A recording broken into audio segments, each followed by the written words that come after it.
Good morning, everyone.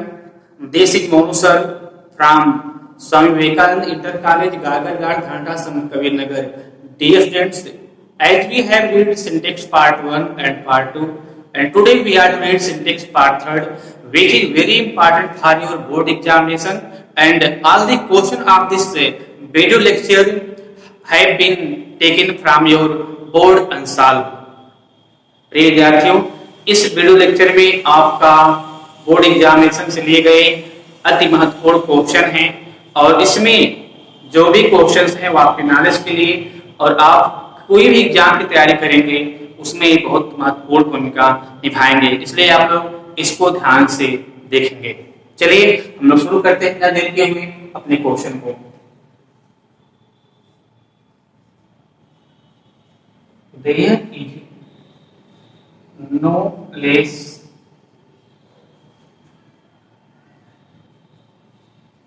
in the car। देखिए sentence आपका है There is no place in the car, sentence है और आपको देखने से लग रहा कि इसमें कोई फॉल्ट नहीं है, लेकिन इसमें बहुत ही बड़ी फॉल्ट है, ठीक है ना। उसको हम लोग देखते हैं। देखिए यहाँ पर जो नो प्लेस है इसमें यही फॉल्ट है ना। अब देखिए इसको हम पहले कुछ सही कर देते हैं, टेस्ट करते हैं हम लोग, फिर इसके कॉन्सेप्ट में हम लोग आएंगे। देखिए There is no room in the car। एक तरह की There is no room in the car, car में जगह नहीं है। देखिए इसके जो कॉन्सेप्ट होते हैं कि जब कहीं भी बस में, ट्रेन में, प्लेन में जगह ना हो तो उस जगह के लिए आप लोग नो रूम का यूज करेंगे और नो रूम का यूज किया भी जाता है, ठीक है ना। जैसे हम लोग और भी एग्जांपल लें उसको देखते हैं। देखिए कहा जाता है देयर इज नो रूम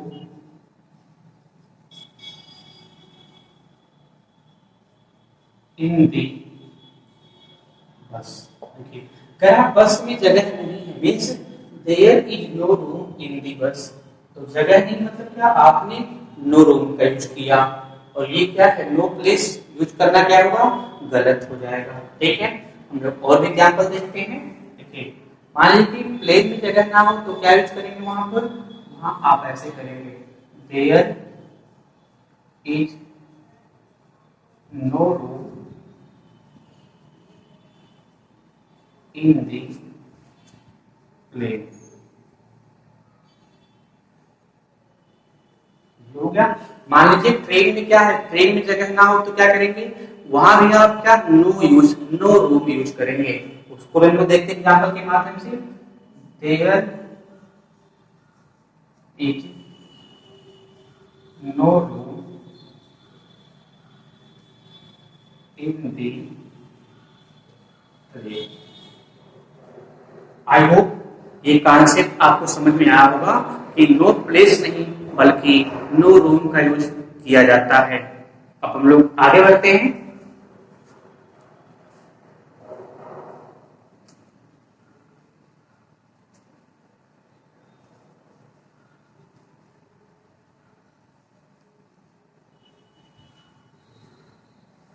चलिए हमारा अगला क्वेश्चन है, आगे बढ़ते हैं। हमारा अगला क्वेश्चन है रीच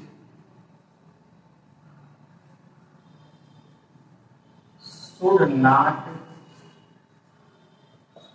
hate poor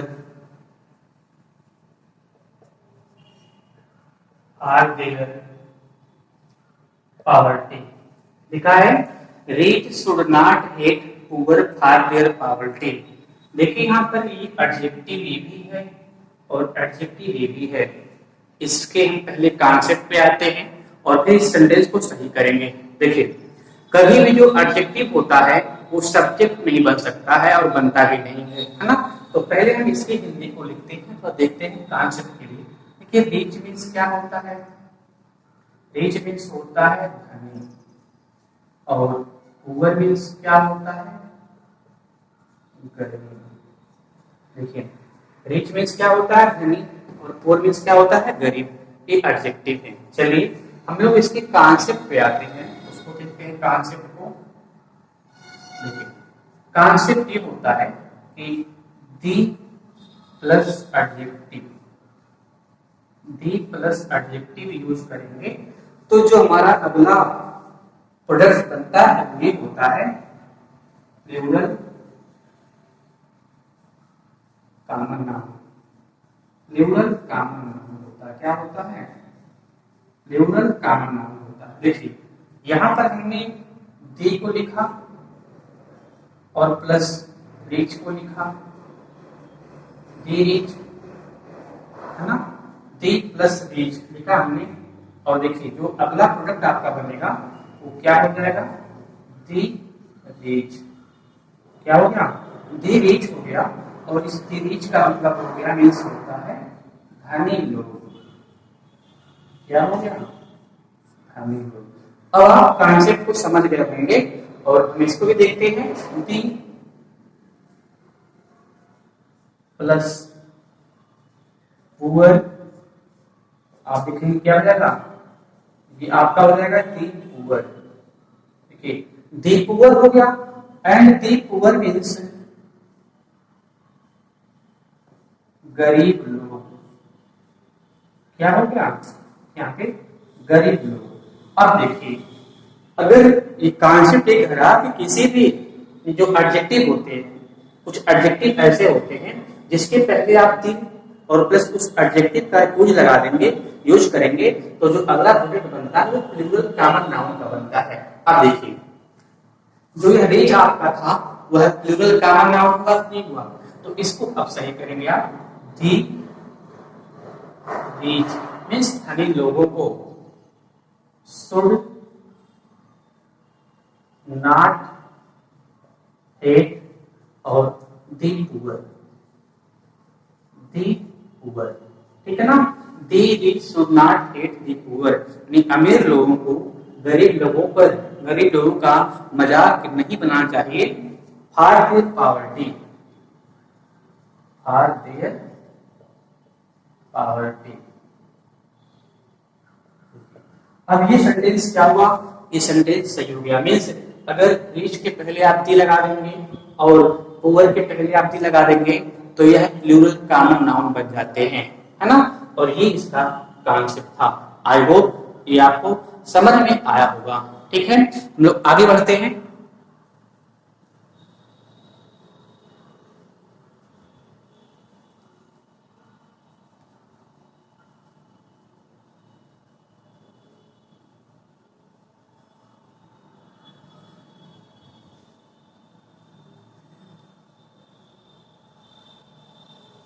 चलिए हमारा अगला क्वेश्चन है,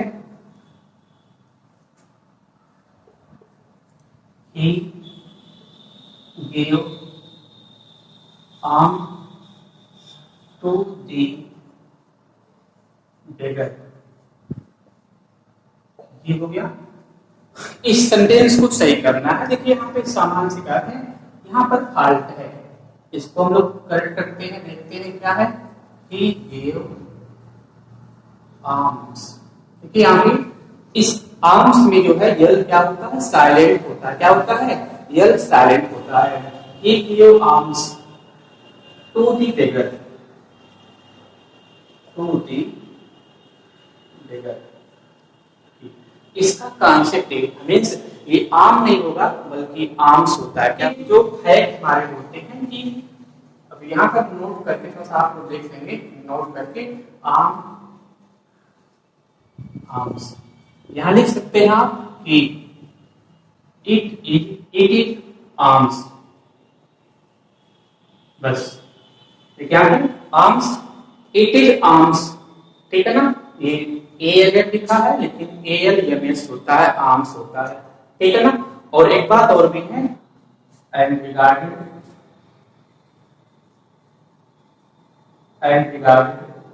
प्लूरल, देखिए इसके कॉन्सेप्ट बस इतना ही थे कि आर्म नहीं बल्कि आर्म्स होता है, ठीक है ना। हम लोग आगे बढ़ते हैं।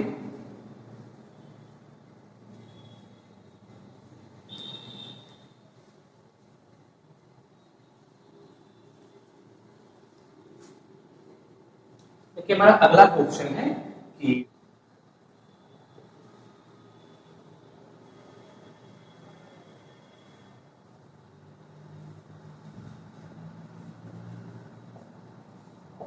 देखिए यहाँ पर हमारा जो वर्ड है the fields were full of cattles।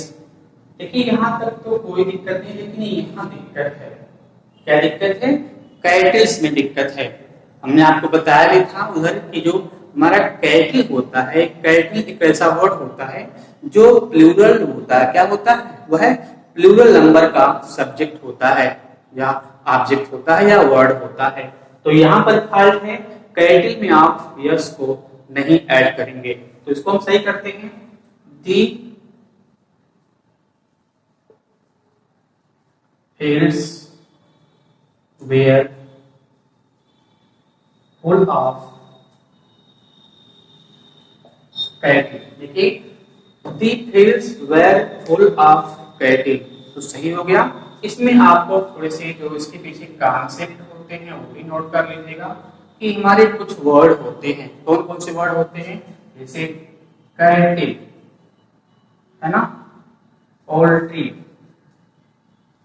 Poultry, peasantry, peasantry. देखिए cattle, poultry, peasantry, infantry, infantry, cavalry, CAVALRY। इस कैवलरी मीन्स होता है घुड़सवार। Are such type of words in which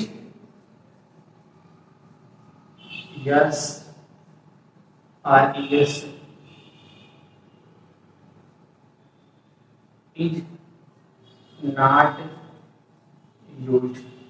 यहां पर देखिए आप लोग cattle, poultry, peasantry, infantry, cavalry are such type of words, इस प्रकार के शब्द होते हैं in which S are S is not used. इसमें क्या यस आर यस प्रयोग नहीं किया जाता है to make plural of this word. इसके कॉन्सेप्ट होते हैं। तो आपने क्या देखा, जो कैटल था, कैटल्स था, उसमें से यस निकल जाएगा तो आपका क्या हो जाएगा? ये कैटल रहेगा और जो क्या है सही हो जाएगा। ठीक है, हम आगे बढ़ते हैं। अब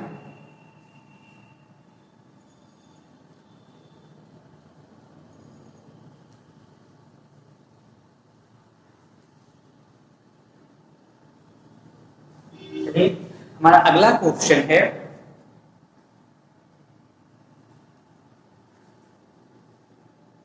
माई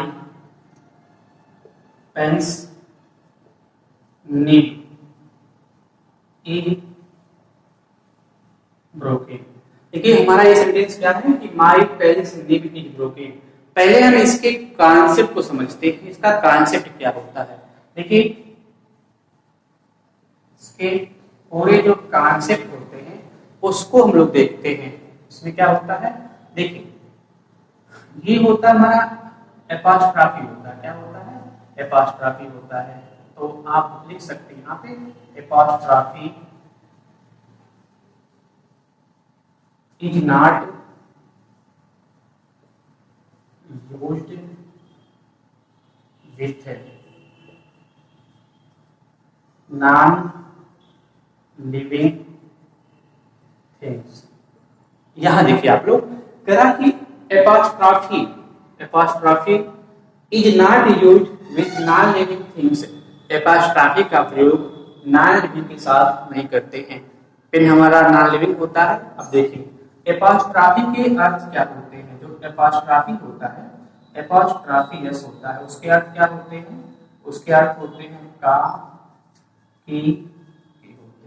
इसका स्ट्रक्चर ये होता है। अब देखिए अगर आप इसको लेते हैं, इसको लेते हैं और यहां लिखते हैं पेंस नीड, तो इसका सेंस क्या होगा? अगर आप निकालना चाहेंगे तो इसका सेंस क्या होगा? इसका सेंस ये होगा कि पेन का नीड। क्या होगा? पेन का नीड ये होगा। अब देखिए लेकिन ये क्या है, लेकिन ये स्ट्रक्चर क्या होते हैं, गलत होते हैं, क्योंकि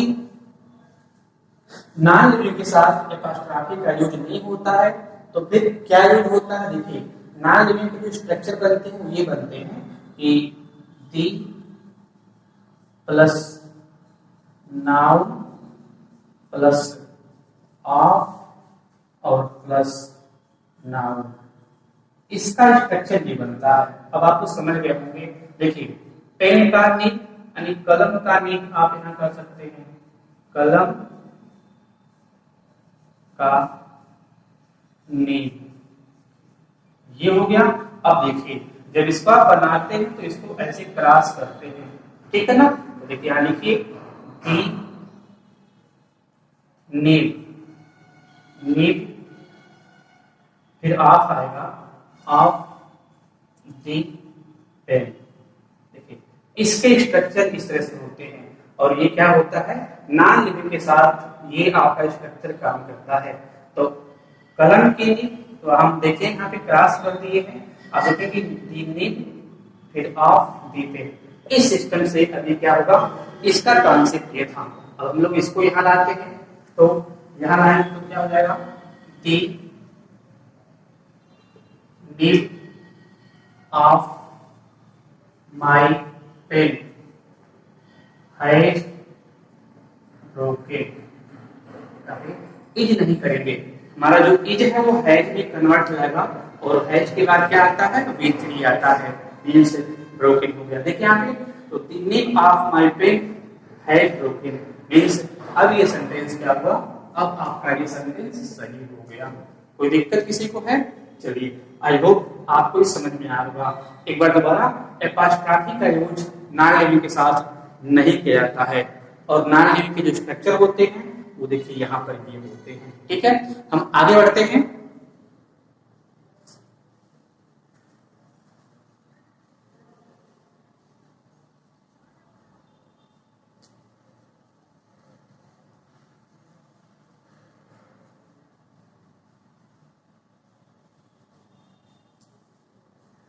चलिए हम लोग आगे देखते हैं। हमारा अगला क्वेश्चन है, ये बहुत ही इंपॉर्टेंट है और हर बार आप देखेंगे हर अंसार में पूछता रहता है। देखिए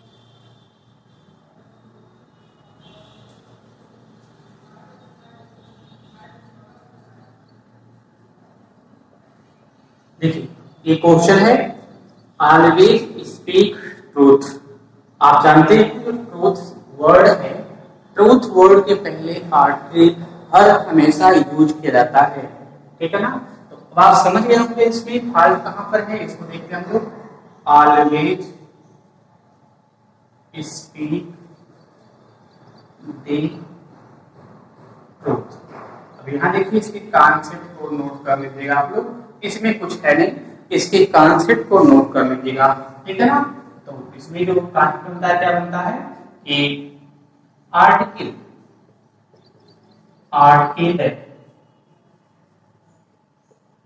is always used before the truth। Article D is used before the truth। Article D is always used before the truth। ये इसका स्ट्रक्चर होता है, मीन्स ट्रूथ के पहले हर हमेशा क्या होता है, दी का प्रयोग होता है, ठीक है। हमारा अगला क्वेश्चन है,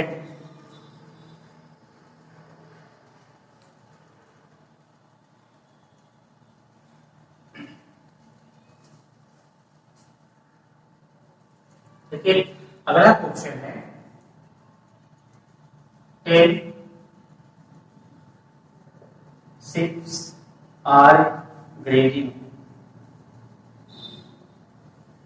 यहाँ पे इन द फील्ड, यहाँ पे 10 ships are grading in the field। अब देखिए यहाँ पर देखने से पता चल जाता है कि हियर इज फॉल्ट, है ना। अब देखिए यहाँ पर क्योंकि जो कॉन्सेप्ट होता है, आपने क्या पढ़ा है, कि sheep, swine, deer, fish ऐसे शब्द होते हैं जो सिंगुलर और प्लूरल में समान बने रहते हैं। इसका प्लूरल बनाने के लिए हमें क्या इसमें यस और यस नहीं ऐड करते हैं हम लोग, है ना। तो देखिए यहाँ पर सिक्स में यस ऐड हुआ है, इस एस को निकाल देंगे और सेंटेंस हमारा करेक्ट हो जाएगा। देखिए दी sheep are, सर यहाँ पे 10 होगा, 10 sheep are grazing in the field। देखिए यहाँ पर ये sheep है ना, देखिए sheep था, आपने sheep कर दिया। देखिए इसके क्या कॉन्सेप्ट होते हैं, यहाँ पे आप देखेंगे sheep, swine, deer, fish, it stay in singular and plural। ठीक है, यहाँ पे sheep, swine, deer, fish is same समान होते हैं इन सिंगुलर एंड प्लूरल, एक वचन में और बहुवचन में ये क्या होते हैं, समान होते हैं। इसमें कोई परिवर्तन नहीं होता है, अपने सेंस के अकॉर्डिंग हम लोग वर्ब सिंगुलर में या प्लूरल में यूज कर लेते हैं ना। बस इसके कॉन्सेप्ट यही थे। हम लोग आगे बढ़ते हैं।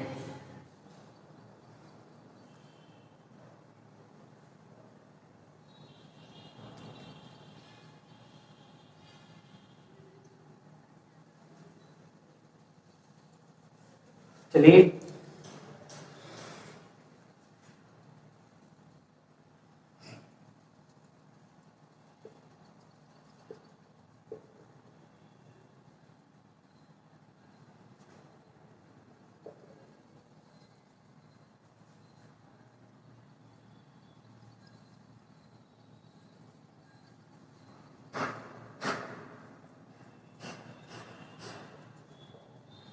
हमारा एक सेंटेंस ये है, Taj is a unique building in the world. ये है।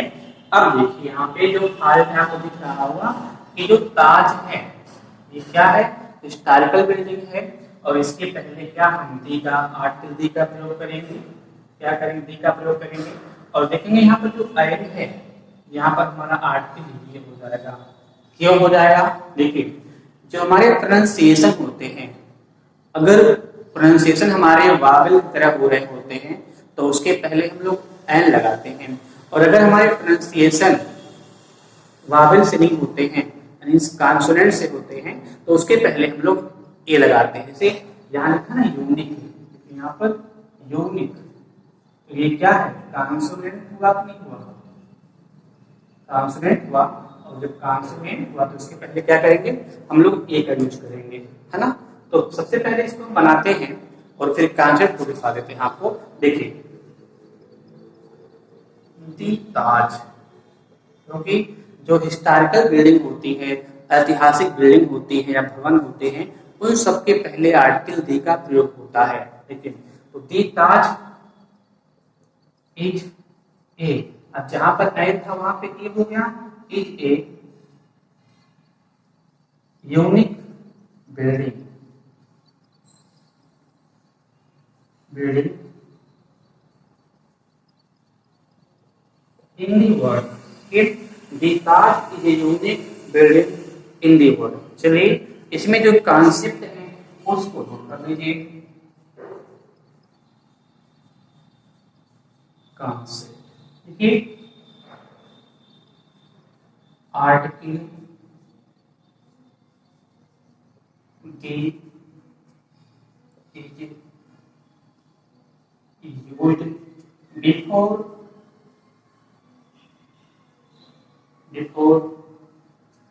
the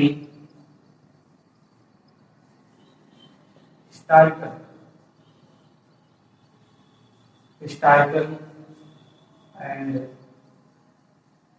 famous buildings। कह रहा है कि article the is used before the historical and famous building, यानी ऐतिहासिक और प्रसिद्ध दोनों बात एक ही होती है, फिर भी मैं आपको कंफर्म करने के लिए दोनों वर्डों का हमने यूज कर दिया है ताकि आपको कोई कंफ्यूजन ना हो। तो अगर ऐतिहासिक कोई बिल्डिंग है तो उसके पहले आर्टिकल दी का प्रयोग होता है। तो देखिए अब इस तरह से क्या होगा, ये सेंटेंस हमारा बिल्कुल करेक्ट हो गया। हम लोग आगे बढ़ते हैं।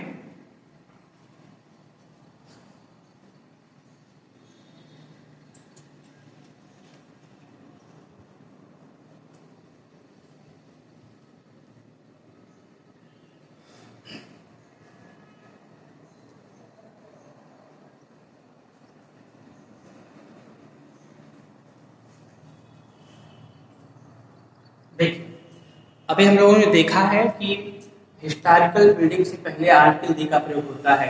उसके हम लोग का और भी कुछ एग्जाम्पल देख लेते हैं।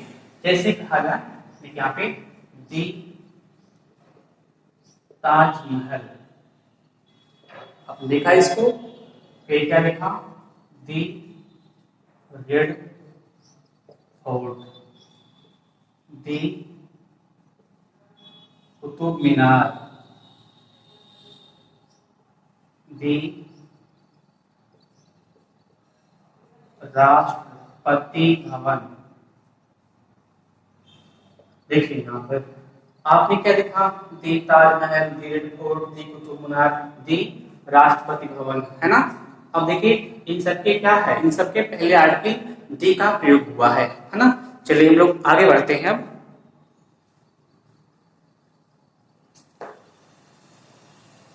हमारा अगला क्वेश्चन है,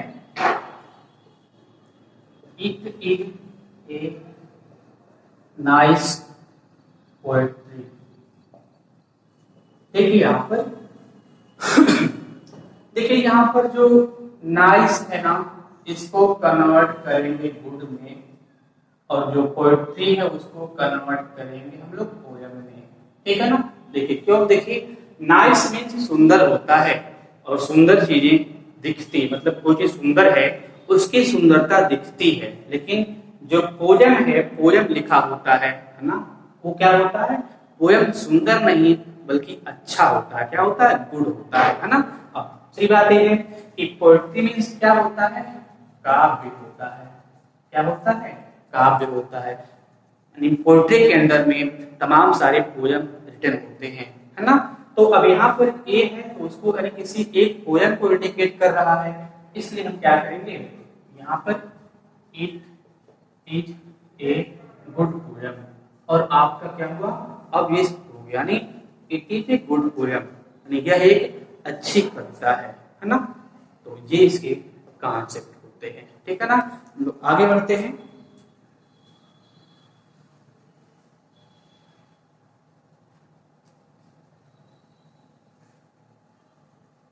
चलिए हमारा अगला क्वेश्चन है,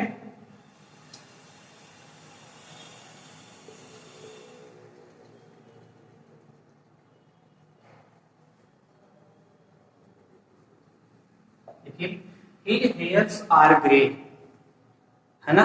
अब देखिए यहाँ पर आपको हमने बताया था कि जो हेयर होता है इसका प्लूरल नंबर नहीं होता है, मीन्स हेयर ही होता है, और हेयर को सिंगुलर नंबर में यूज किया जाता है। तो देखिए यहाँ पर हो जाएगा हिज हेयर्स इज ग्रे। इसमें जो कॉन्सेप्ट आपका बस यही है कि हेयर्स नहीं होता है बल्कि हेयर होता है, और यह सिंगुलर नंबर में यूज किया जाता है। बस इसका कॉन्सेप्ट यही था। चलिए हम लोग आगे बढ़ते हैं, या आप नोट भी कर सकते हैं, नोट कर लीजिए कि हेयर, यहाँ पर जो नोट है यहाँ कर सकते हैं आप कि here is used in singular number, ये होता है इसका, ठीक है ना। Here is used in singular number ये होते हैं। चलिए हम लोग आगे बढ़ते हैं।